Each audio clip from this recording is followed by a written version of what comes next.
Tulong? Ngayon, tutulungan mo ako pagtapos mo akong saktan? Opo. Sige po, pa-reserve po ako ng isang set. Opo. Thank you.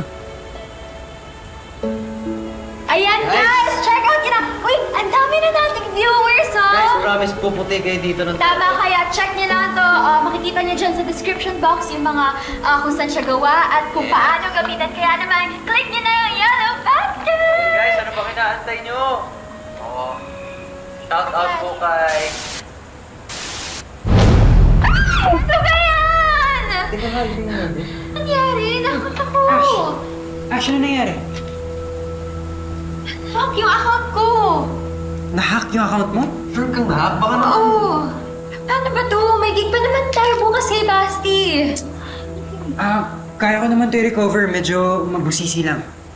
Hindi na. Magbabayad na lang ako sa expert. Kailangan mo ba ng kasama-samahan kita? Ash, gusto ko lang naman tumulong eh. Sa kanya pwede pag sa akin. Tulong? Ngayon, tutulungan mo ako pagtapos mo akong saktan? Nais kong sabihin sa'yo ang nilalaman ng puso ko. Ngunit ako'y nangangamba na baka mag-iba ang tingin mo sa'kin at magalit ka. Ayoko sanang sirain ating pagkakaibigan. Pero Nata,